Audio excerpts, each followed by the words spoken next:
Hi, everyone. Welcome to Have You Heard About This Case? My name is Sam, and I am here with two special guests today. We have CG and Adam from the Ghostcasters. Thank you guys so much for joining me. Absolutely. Thanks for Thanks for having having us. us. We're glad to be here. That's the least we could do since you did it for us. You joined Yeah, we us. had a lot of fun a couple weeks ago on your show, discussing the murder of Alan Bono and by the hands of Arnie Johnson, and then the exorcism of Arnie's Right. girlfriend's brother. Um, so I definitely recommend check it out. Go check out their show. I'll link it for everybody in the description because it was really fun. We had a good time. Yeah, we did. We did. It was like what we said when we did the show. It was kind of a little of what you do and a little of what we do. It was a perfect mix. So we enjoyed it too. Yeah, I'm glad. I'd love doing this sort of thing and be able to talk to other people and just have conversations about kind of what we all love to do. But why don't you guys tell us a little bit about your show? Give our listeners here sales pitch. Sure. All right. So we cover lots and lots and lots of hauntings, and not just in America, all over the world. When we've got listeners all over the world, and it's been fun. Some of the stuff we cover, people actually email us from Europe or whatever and say, "Hey, you got that right, or you got that wrong," or um, me and Adam, honestly, Adam, I don't even remember exactly how we decided or how we landed on doing a paranormal podcast. I think, honestly, and we've said this before on the podcast, Adam and I have been friends since grade school. Third grade. Oh, you know the specific I grade. do. I do No, no, remember I third didn't even grade. know that. But now, of course, we're grown. We've got families of our own. We don't live in the same town. And I thought, this would be a great way for Adam and I to be forced to talk to each other on a regular basis, a weekly basis. And so we tried to think of an idea for a podcast. And I think we both have a little bit of interest in the world of the paranormal. And I don't know, it just fit. Does that sound right, Adam? Yeah, that's how it started. We talked about a lot of things. We talked about movies. That was a big thing that me and CG have done throughout the years. A lot of movies. But one of the things that actually what I remember is we started. Is it 21, 22? I can't remember the exact time we It's 22. started. But anyway, we started, and at the time on TikTok, there was this big trend of people talking about unbelievable ghost stories. And one of the ones that happened to come out was one that was very close to the area that we were close to in Waynesboro, Mississippi. And me and CG were like, we want to go out and investigate. And we went out and did it. Of course, we didn't find anything there. That's one of the worst ones we ever did because it was horrible. But Oh no. uh, that's one of the with first it being ones. with it being the first one that we ever did, if that had actually what that was the goat Yeah, man. the Goat Man. The It's Goat Man. supposedly Mm. a Goat, demonic goat man. yeah. So had we actually encountered him on the first episode, there wouldn't be a podcast. So that worked out. Yeah. Is that Goatman's Bridge? Is that Yeah, I think it's Devil Road, but Devil there's Worshippers Road. It was yeah. supposedly an entire road where this goat man reigns, but we never encountered him. No. So yeah, I know I was saying on your show that like I want to believe so bad, but I have Yeah. no experiences. Yeah, well, Yeah. we've had a few since and Yeah. honestly, a really big one after we started doing this show, a haunted house that we spent a good portion of the night in the middle of the night, and a haunted mansion in Meridian, Mississippi, and we had a few things happen that night. And if Yeah. there was any doubt in my mind before, I think that erased it, at least for me. Oh Yeah. wow, what That happened? that's Well, we actually went, and the house is a is it Victoria? What is it? Antebellum. Antebellum. That's the word I'm looking Mm. for. It was a mansion that was there before the Civil War. There was a big thing. I don't know if you've kept up with Civil War history or that they certain houses in certain places they did not want to burn. And supposedly Mary Hope, I think, was one of the ones that was supposed to be too beautiful to burn or whatever. So they didn't burn it. This house has gone through like several different owners throughout the years, and it's had several different things. I always laugh with CG is that my wife, she's an art teacher, and they do like an art thing there. So I go to that house. I'm in the house 2 or 3 times for her to pick her up or go to things there with her since then. And they had God, what was his name? CG. It was the guy that there was a guy Mar- that supposedly shot himself. Marcus. Marcus. And so we went to this room where it happened, and we have a EMF meter. I don't know if you're familiar with. Electromagnetic field reader. Mm-hmm. Yeah. Right. So we get this thing. We're talking going back to the goat man. We took this thing out, and the only time we went off is like we were under power lines, which is supposed to go out there. Like it has certain Mm-hmm. metals that are read power fields and stuff. But you go most houses, you go most places, you never get a hit on it. This night it went crazy. It Oh, went wow. absolutely crazy. It's the highest levels I've ever seen.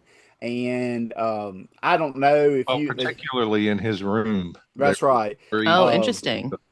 and so like the aura and the feel that you got when you're in that room was very there. There's a part we have an episode out. CG and me actually split up, and CG was upstairs, I was downstairs, and he's like, Adam.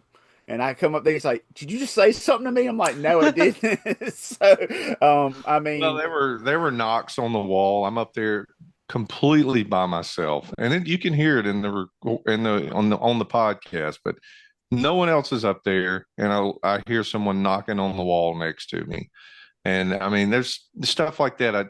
I can't explain away. So that's it's by fascinating. So that's what I'm far. waiting for. Yeah. Well, it's. I think for a while, like most of my family will be like, Adam, I didn't know you were doing a podcast. I'm like, yeah. But like after the Mary Hope, when I had several people reach out to me and like, hey, I didn't know you were doing this podcast and stuff like that. So I think that's been by far our most popular one. And like I said, I think that's as we've gone out and done a couple of different places, I want to say that's the one that we've seen the most. Now, me and him did another one that a lot of people claim there is haunted, which is Stuckey's Bridge. But we actually lost that episode and had to go back and re-record it. And Oh, no. I don't know if that was the ghost or not, but hey, enough about ours. I mean, how did you get started on yours? What? I know you said on the last episode, Morbid heavily inspired you. Mm-hmm. Um, Yeah, I'm a big fan of Morbid. And I started the show with one of my good friends, Kelly, and her and I were coworkers, and we commuted together a lot. And we would literally get in the car with each other, like, "Oh my God, did you hear about this case? I heard about this new one," and it literally became the whole show. It's just us chatting about it. So it's a Interesting. lot of fun. I love the process. I love the research. And that's how Um, the title came to be. exactly. Yep.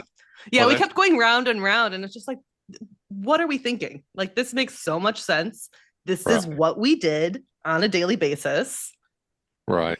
do you Yeah, have it just any kind of, case? Do you have any case in your history that really stands out to you? oh goodness, many. I love to cover cases that are semi-local to me or that I'm familiar with geographically. Yeah. So I do a lot in the Chicago area, a lot in just Illinois and Wisconsin. There's a few cases that are like right where I grew up that I never heard of. So there's a couple that very much stick out to me. Susan Ovington and Yvonne Bender is one of the biggest ones. Mhm. They were very brutally, unfortunately, murdered literally down the road from where my dad grew up, and he was the same age as them. He knew nothing about any of it, and it's still unsolved today. Wow. That's So scary. that one is That person's rough. still out there. And I've had a lot of people reach out to me about that one because I have a lot of local listeners because of that. And I've had so many people just reach out that is also the case that sticks with them. So that one is kind of I don't want to say special one, but that is definitely one that I keep in mind a lot. That's one that I'm really hoping we see solved, Oh yeah. but we'll see. I bet. Well, that's interesting. That's I'm glad now I know why you named it that. That Yeah, was that makes literally how we started our makes conversations total most sense. days. But one thing that you guys do in your show that I want to implement a bit today, which I'm very excited about, you rate all of the stories that you tell at the end, whether you believe in if it's a paranormal situation or not. And I think that's really fun. So today, I actually have two separate stories for you guys. I am going to tell you kind of the lore of them. One of them is a complete hoax, and it has been proven to be a hoax. And I want you guys to guess which one is the hoax. I'm not going to give you kind of the final outcome of any of it.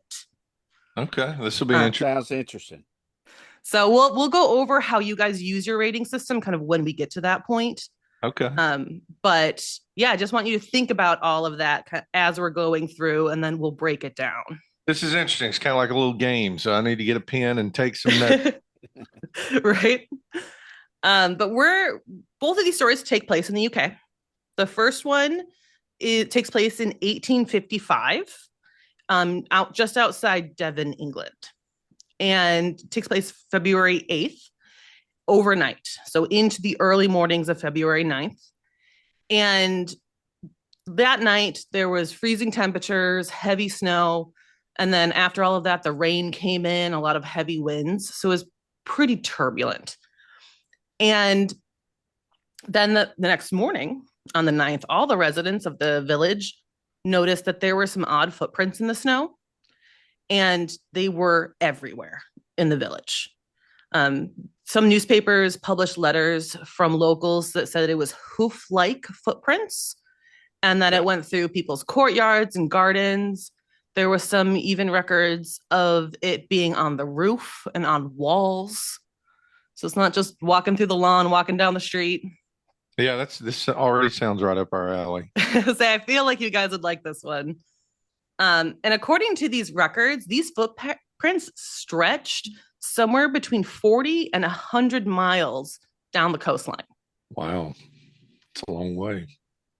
It's a very long way, especially going to the southern coast of England. Long way, and someone's really committed to a hoax if that's a hoax. Right? And no one even knew like what the animal was. They said it was hoof-like, but there's no actual kind of pairing with what they think it could have been. And they're thinking like it clearly ran around the town. It went through all the gardens, it climbed up roofs without anyone noticing. Mm-hmm. So a hoofed like animal, I'm thinking a horse, it's not going to be able to do any of that, and especially quietly. And especially given the big storm that came through the night before, people pretty quickly began to piece together a couple theories. And it started with a man named Daniel Defoe.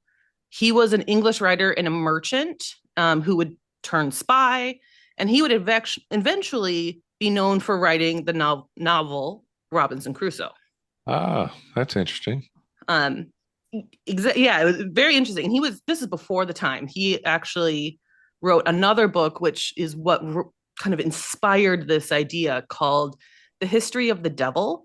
And this book was published in 1726, so about 120 something years before these footprints just showed up. Mm-hmm. And Defoe describes the devil as appearing cloven foot, so having hooves.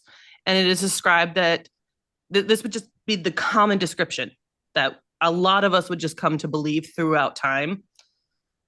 Yeah, when you said that, it made me wonder, is he the one that gave us that original description? We've held on to that. So, okay, that's interesting. Mm-hmm. I didn't know that. So that kind of resurfaced when this all happened, and people believed that it was the devil walking through this village. Okay. So when everyone woke up in the morning, they saw all these tracks around town. And then there were groups of men who just got on horseback and went down the coastline to check it out because they were just following the tracks. And that's how we got this kind of big range of what the distance could be, but a long distance. Yeah, very long way. So the village as a whole had just this consensus that, yes, the devil visited our village during the night when we all slept. So everyone's on edge. And the men would arm themselves, follow these tracks, try to figure out what animal it is, or even just potentially find the devil himself. But they found nothing. So a couple weeks later, this news made its way all to London, and it would be published in a popular London newspaper called the Illustrated London News. Mm-hmm. And in this paper, someone would just write this letter in. So we don't know kind of any specific details. I couldn't even find a name who had written the letter in, but it said that the footprints were 4 inches long and 2.5 inches wide. And to all appearances, it was the impression of a donkey's hoof, which I found very interesting. But That is again, a, no one heard anything. huh. Yeah, and you said it was walking up walls and Say it was stuff. on roofs. Yeah. And Yeah. I will say there's a restaurant in Door County, Wisconsin, where there's goats on the roof. That is a thing. That's a very popular restaurant in Door County. So it could But be a giant goat. right. Well, So It when I could be first the goat man that Adam and I were looking for. Well, it's funny you said this. When I read this the first time, the first thing I thought of was the satyr from Chronicles of Narnia. Mm, Because if you remember that, he's walking through the snow and everything like that. And C.S. Lewis was from Britain. So I wonder if there was any connection there. But that was my first thought, was like possible. a satyr. So that was my first thought when I went through and read it. That's what popped in my mind when I was doing that. And I think it's just because of the imagery. Because I think Hmm. in the first movie there, I think the satyr is walking through the snow. But there's satyrs throughout history and different things and stuff. So that was my first thought when I first read this article, or this part of it there, was that. Yeah, yeah, and I say similar image. I feel like in my head with kind of the devil and that as well. Yeah, me too. Just because there's no explanation. Right, right. Except they're trying to lead you to believe it's a donkey's hoof. But there was one thing that was mentioned in this article that was really weird, despite comparing it to a donkey. It said that all the footprints, obviously a four-legged animal, you're going to see right and left legs and kind of two parallel footprints, but all the footprints were in one line straight together. And so it was like two-legged. Yeah, bipedal. Yeah, Okay. odd. I was going to ask that if they ever mentioned, did it appear to be four-legged, two-legged? And yeah, if it's two-legged and it's hoof prints, that's even weirder. Mm-hmm. Yeah, I don't know. I don't know if this one's the real one or not. I'll Um, listen to the next one. yeah, so you'll have to hear the next one to see. Um, but the article continued to say that nearly every single home in the village and the farms surrounding the village were visited by these footprints. So like it checked out every house. Yeah, that's what, like I said, if somebody's doing a hoax, I mean, they're really, really committed to this hoax. And not only are they committed to the hoax, they're going to all these different houses, but no one reportedly spotted someone doing this hoax. Exactly. Those are things that really, really make you wonder. Yeah, And I think when it gets that big, when we were younger, and Sam, I don't know your age, I'm talking about me and CG. When we were younger, the big hoax was oh man, crop circles. Do y'all remember mm-hmm, that? I mean, absolutely. that was a huge thing. Like, Yeah. how does that happen? And nobody can explain it. I don't know if y'all remember. Eventually, it came out that this was just some guy going out and doing it in the middle of the night. And no one ever saw him or anything like that. But Yeah, it made national news. He showed his method, how he did it, and Mm-hmm. I remember that blew everybody's mind. right. So when you say that, I know you got some more to go into the story there. I just those type of things pop in my mind. There is ways people can do these certain things, but the amount of work and effort they would go into it, I think, is just Well, mind yeah, boggling. but back to my point, at least the guy with the crop circles, he's in a cornfield or in the middle of the night. Exactly. I was just about to say that. Yeah. This person is going around homes on top of houses, up walls. I mean, if it's a hoax, Yeah. I'm still not sure. So we're almost done with this one, and then you can evaluate once we finish through the next one because I'm very curious which one you're going to choose. But they would continue to write about it in the London newspaper, and so people began to really theorize and attempt to find an explanation. And these explanations included a kangaroo, a wolf, or another beast that escaped from a traveling menagerie. So, That's very specific. Another just yep. escaped from a traveling menagerie, and that's all we know. Yeah. Yeah. And like the thing is, like kangaroo, Well, yeah, they're not in England. kangaroo's super weird. Mm. The wolf And is- wolves are too. Wolves have been extinct from England, I believe, since like the mid 1700s. No, Well, I think the medieval times earlier. well, I mean, not only Yeah. that, they don't have hooves, so which Exactly. And they don't walk on two legs. At least a kangaroo walks on two legs. Um, But their yeah, footprints are still parallel. That's yeah, that's the interesting part. that's true. They're trying. I don't know. Those they seem like they're grasping at straws there for those. If those are the only explanations they could come up with. Those are the only ones I could find in my research. And because of that, I am going to stop this story here. Okay. I don't want to give away anything else before we fully go through the next one, and then we'll break them down. All right. So the next one also takes place in the UK. It's the Cottingley Fairies. And we are going a little further northeast in England to a small village named Cottingley. And in July of 1917, 9-year-old Frances Griffiths was playing outside. It sounds like she had a nice little family garden that had a little creek that ran through it. And so she was just outside playing by this little stream or creek that was on the far side of the garden. And she spotted something and quickly ran back into her house to tell her family about it. And Frances lived in a home with her immediate family, along with her 16-year-old cousin, Elsie Wright, and her family. So Elsie and Frances were pretty close. They spent a lot of time together. And when she ran back into the house, she was all wet and muddy from playing in the stream. And her mother demanded what was going on. Why are you coming to my house like this? And she said, I want to go see the fairies. And so this piqued Elsie's interest, and she begged her dad to let her borrow his camera so that they can go check out the fairies with her younger cousin. And they would later bring back proof that they found the fairies. Frances and Elsie went back to the stream, began taking photos, and these photos would develop and everyone would be shocked. And I put a couple of photos in there for you guys to see. Yeah, the photos are very interesting to me. I'm looking at them now. So Adam, do the pictures look legit to you? Go ahead. Do they? Do they look legit? No. It doesn't mean the story's not true. I'm just That's asking. right. They do not look legit to me. The difference is that with the time period we have proof of photographic evidence. One thing that we always talk about is there some type of proof, and when it comes to paranormal stuff, me and CG have this constant thing. There are people, what do they call them, CG?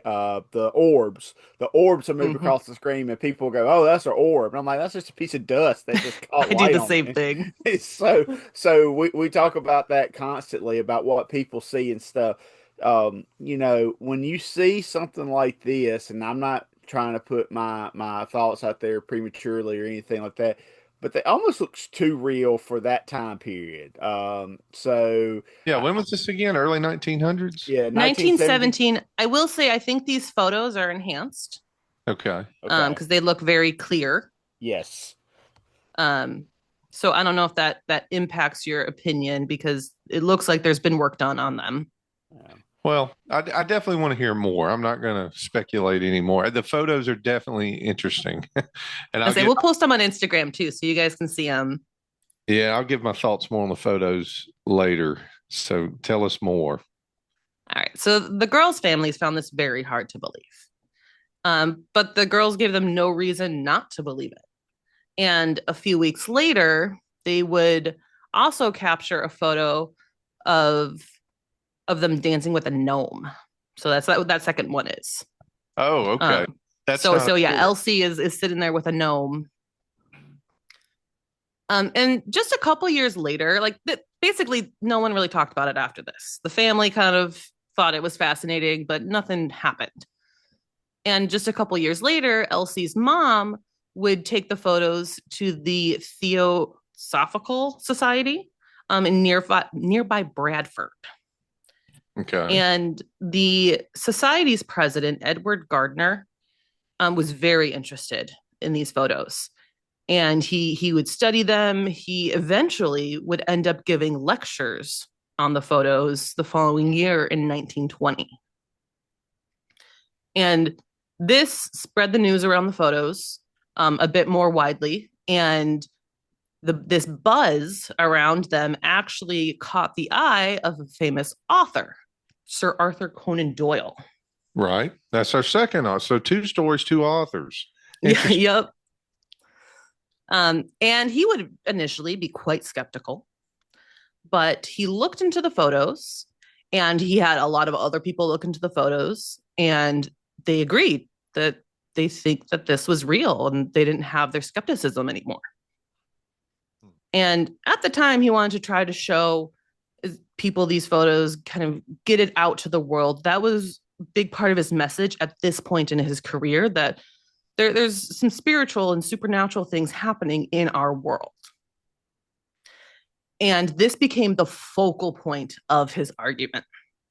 This was he focused so much on this that he actually would end up writing a book later on them. Interesting. And he had multiple people review any attempt to debunk them. He would share them as much as possible to get them debunked. That didn't happen. Eventually, he would publish them with the magazine The Strand in December of 1920. And he basically had his stamp of approval saying that they're verified, these are real. And this magazine would be published around the world. They'd be published in America and Australia along with England. Wow. And you know, I'm sure at that time he was somebody very respected. Mm-hmm. And people put a lot of weight in Exactly. what he said. So that's interesting to me. You got somebody like that. I'm trying to think of who I could compare that to today that just publishes a story and says, "Hey, you know, fairies are real." Mm-hmm. But you know, a famous, I get, well, I don't know if Stephen King's a good one, but a Yeah, famous Stephen author, King was the first one I thought, but I thought most people would be like, "Nah, I they'll don't know he's a believe weirdo. Yeah. But you know the point I'm trying to make. Mm-hmm. And he did his due diligence. He was trying to get people to debunk them and find answers, and no one was able to. It's interesting. And publishing this in the Strand, it did create a lot of skepticism. So you guys have had probably the same opinions that people then were having. And this didn't sway readers as easily. So the skepticism was still there, but like his stamp on it made it a lot easier for people to believe. And he actually he was so invested in this, he would actually go purchase a new camera for the girls so that they could go back and take more photos.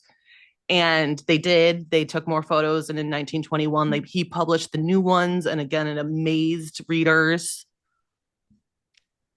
And then in 1922, he would actually publish a book saying the coming of the fairies.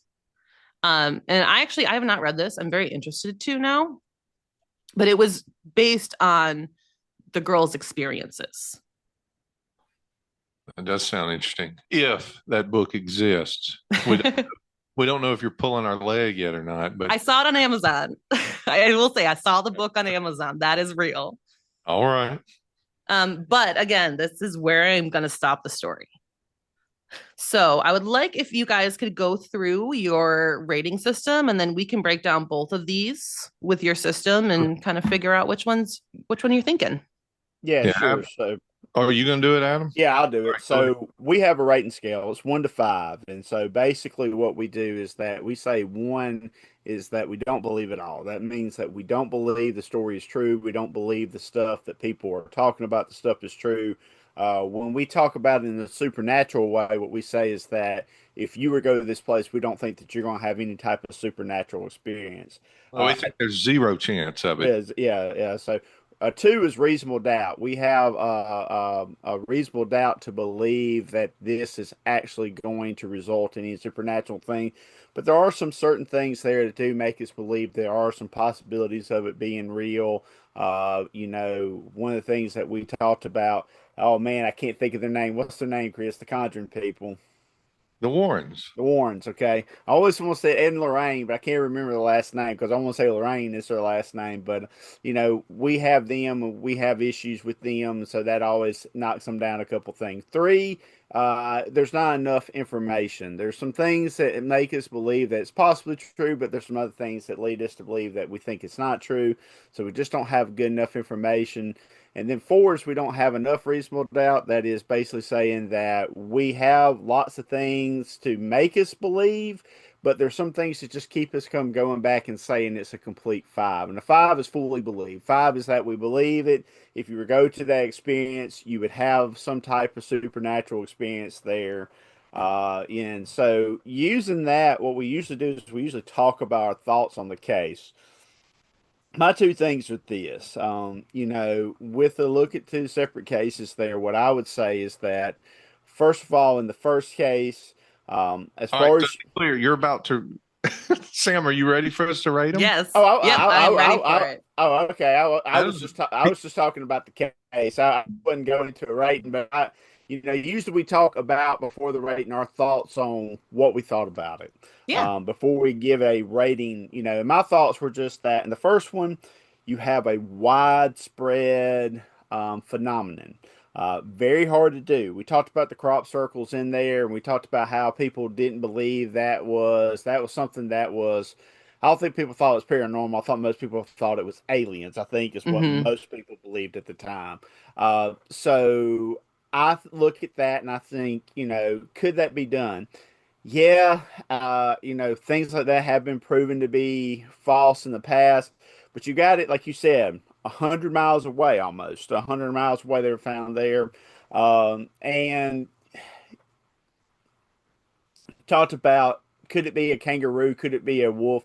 Neither one of those animals have hoofs, so I don't know what kangaroos have. But I do know, like I know you're familiar with them there. I don't know how close you live to the suburbs or anything out there, but deer Oh yeah. and I different thought you were type of going to say. I thought you were going to try to tell me or tell her that kangaroos were around the suburbs of. no, no, but there Nah. We are have some odd animals. animals here, Yeah. but no, Um, no kangaroos, at least not yet. Yeah. There was a zebra that was running around Tennessee just a couple weeks ago that I had to think I catch saw with that a in the news. had to catch it with a helicopter. But anyway, so in England there are animals like stags and different type of animals that do have hooves. I'm not sure about like how big or how small. England is a fairly small country. So Hmm. I think it's harder to say there that there'd be some type of unfamiliar animal, but this is longer ago. So there's lots of things that point me in the direction there of that one possibly not being the hoax.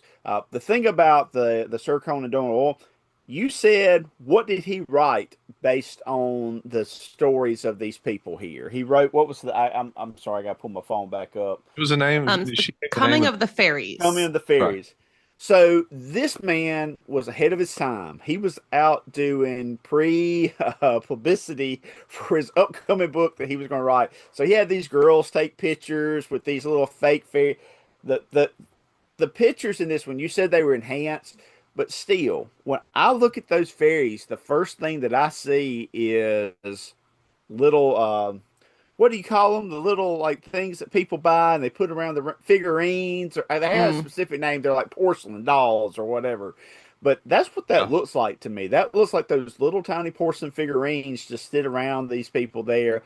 And my question is, if fairies are in England are so real or would be real, would they be that welcoming to people?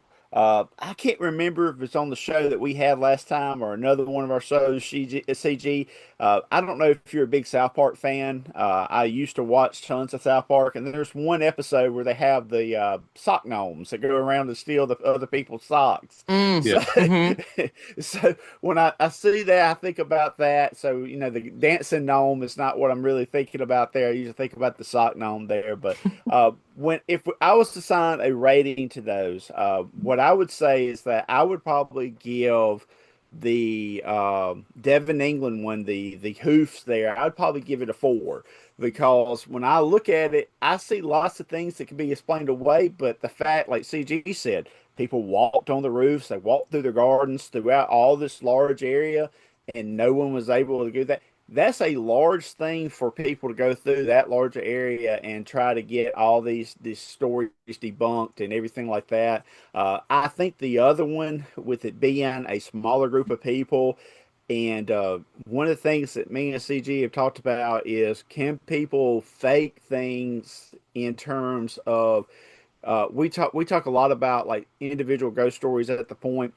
One of the ones, it sticks out in my head. There's like a pint, a beer. I'm trying to think of Stein or whatever, and people Mhm. come. And I'm like, man, you can easily tie a string and take that off. So I'll look at that, and sometimes I think when you get some of this more stuff, it's harder to explain. I think it's easier to explain because it's called Occam's razor. I'm sure you've heard of it Mhm. before. The simplest Yep. explanation sometimes is the easiest. Well, the simplest explanation for me in this case is that this man went out, took pictures of his ferry, and the fact that he used it and backed it, and then he wrote a book about it, makes me believe in that one. But like I said, it is, the fact that people at the time couldn't disprove it or whatever. I would give that one a two, because there is some things there that make me believe, hey, is it real? Is it not? But for the most part, I think that story is the one that is a hoax. So, CG. Yeah, so let me make sure I understand the rules here. One of these stories was proven to be a hoax, one was not. It was never Correct. proven. Okay. Hmm. I'm just making sure I understand. Yes. All right. So Devil's Footprints. Adam kind of hit on it. It would be tough. I mean, that'd be a really tough hoax to pull off without getting caught, as we talked about in length, because of what they were doing across the tops of the houses and up buildings and all around houses where people were living. Now, it did say, or you said that there were freezing temperatures, heavy snow at that time, which means everyone Hmm. probably inside trying to keep Yep. warm. Yeah. If you're doing it in the middle of the night and there's rain, snow, heavy winds, nobody's going to be outside, which, maybe you could get away with it if you bundle up enough and you don't freeze to death. As for the So I grew other, up in northern Wisconsin. People are out. are Say they? in those weather. Yeah, I grew up in that sort of weather. People are out. Okay. All right. And that's fair because we don't experience that down here. I mean, we would, I don't know, Adam and I'd probably freeze to death first night with that stuff you guys deal with. All right. Absolutely. So the Cottingley fairies, um, I'm like Adam. I mean, the pictures absolutely look fake. They don't look real. But you got Sir Conan. We're both struggling with his name, Mr. Doyle. he, Sir Doyle. Sir yeah, we'll call Doyle. it Sir Conan. Um, he wrote a book about it. Um, he was very respected at the time. People believed him. Um, so if it was proven to be a hoax, it had to be later. Um, God, this is tough. This is tough. I'm gonna say, you know what? I'm gonna go the opposite way just to make this interesting. I'm gonna say that the Devil's Footprints was a hoax and it was proven. So I'm gonna probably give that a two. I'm not gonna go say I completely don't believe it. There's a possibility that this is. I've got a little bit of a doubt, um, but I'm definitely leaning toward that not being true. And I will say that the Cottingley fairies, again, I don't really think that that was true or that it really happened, but I don't know that it was ever proven to be a hoax. So I'm going to give that one a three.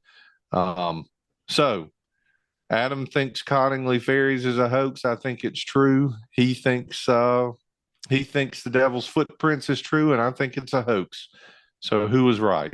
This is All right. important because he'll never let me hear the end of it. So I'll start with the devil's footprints. Just go in order of when we told him. I basically told you most of what I could find out. That Okay. has not been proven. Right. Um, it was in the news. It was described in multiple newspapers about these footprints, but there's been no explanation to today. Interesting. Interesting. So to this day, no one knows what actually happened there. Correct. Wow, that's creepy. Exactly. Part But of then me the was kind fairy. of hoping that it was not real because that. Yeah, and then the fairies, they were faked by the two girls. And The images that they used, they actually drew, and they traced them out of a book that they had called Princess Mary's Gift Book, and then they drew their own wings on them.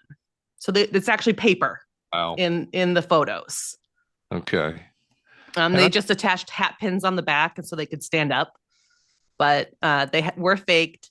But the interesting thing about this is Sir Arthur Conan Doyle had no clue they were fake. This news didn't come out until the 1980s. oh, really? Okay. Mhm. Yeah. If it was a hoax, I figured that had to be the case. So he in his lifetime he never knew any different. No, he died in 1930, so it was only like a handful of years after he published the book that he died. Wow, that's crazy. That He man wholeheartedly believed it. went to his grave thinking that there were fairies out there in the wilderness. Hmm. And the thing with Sir Arthur Conan Doyle, this is not the first hoax he's believed in and ended up being wrong. So it ended up being a bit of a pattern for him. He wanted to believe it all so badly, and he pushed it as truth. But I'm assuming they just didn't have the technology to check the photos, like obviously we Let me do ask you this. today. Let me ask you this. Maybe you know that you said it was proven in the 1980s. How did it come out? I mean, how did they discover that it was a hoax? Do you know?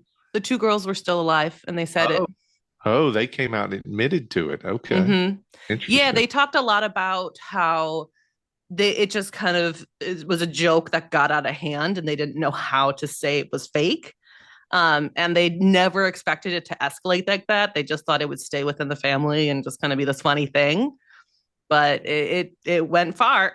It became a Yeah, popular well, story. And Adam and I, we've encountered that yes, multiple happens a times. lot. Hey, Mhm. Covering paranormal stuff or ghost hauntings. I think about it a lot in terms of like the Loch Ness monster picture that's so famous that people Mhm. say of Nessie that was proven to be somebody. I think a lot of times like that, the thing that comes out of that is that one or two people know it's a hoax. I'm thinking about that. I'm thinking about the I don't know if you know the Bigfoot video, the most infamous one there. I think a lot of that stuff eventually people pull it out and say, "Oh, it's real. Check this out. This is real or whatever." But then eventually somebody comes out. I think eventually most of those people finally come to the point where I'm going to tell you this is not real. I think that the weak link there is usually a person, and I think the one there that you're talking about to that point, the one in Devon, England, the footprints, that would have to be a large scale operation. That would be hard for Mhm. one or two people to pull off by themselves. It'd have to be several people. And I just think to that, and I'm not saying it's real.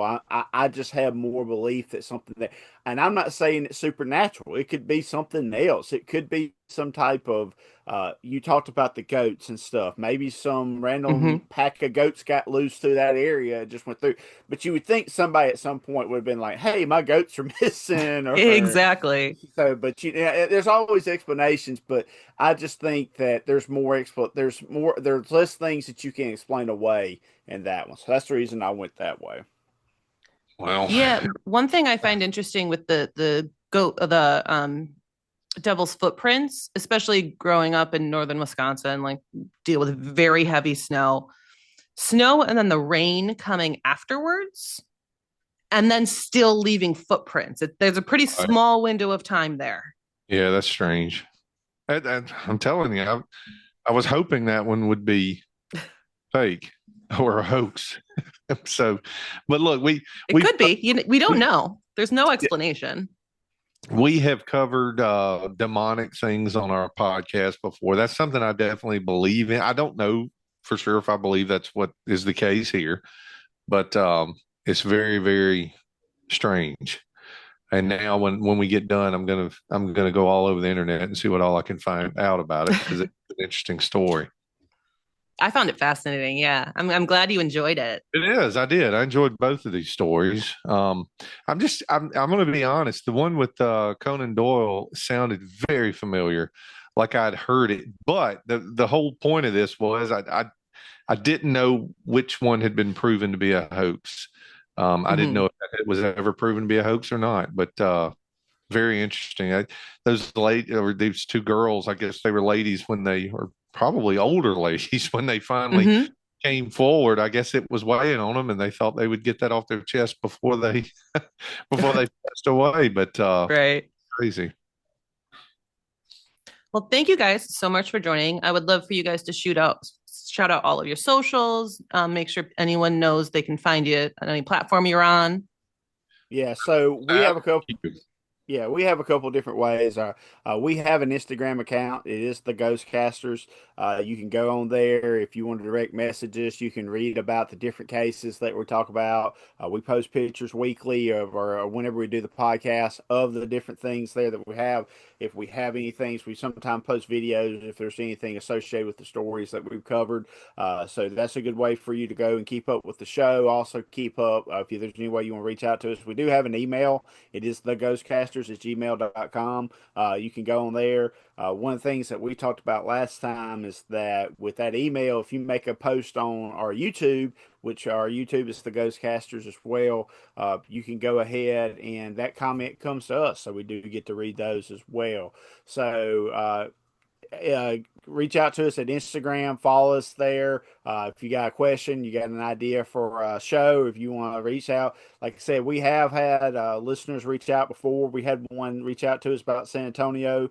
We went and did an episode on that. We've have other people say, hey, you got this wrong, you got this right about these different places. So just reach out to us. So Instagram, Gmail, and then you can also leave comments in the YouTube. And you also just find us any podcast purveyor that you have, Apple Podcasts, Spotify. I'm not sure all the other ones we're on, but if you've got a podcast thing, we're probably on it. And I'll also mention Adam talked in the very beginning that we are huge movie buffs. We're like really, really into movies. I actually write film reviews for a local newspaper here. Oh, And because fun. we recently started a movie podcast as well called the Mindless Movie Audit, where we get on and we talk about movies that are currently out in the theaters. So that's another place you could hear us as well. But I think Adam covered all the social media stuff pretty well. Yeah, I'll link all of that in the show notes too, so anyone can easily just click on them, go directly to you guys. I definitely recommend everyone to check you out. We Um, appreciate that. And we hey, we'll have to do this again sometime. It was definitely fun. yeah, I enjoyed this a lot. And say a lot of you listening, you know where you can find me on Instagram at Have You Heard About This Case Pod, on TikTok at HYHATC, or on YouTube, any major podcasting platform. But that's it for today. Thank you guys so much for joining, and we'll be in talks for some future ideas. Sounds good. Thank you. Thanks for having us.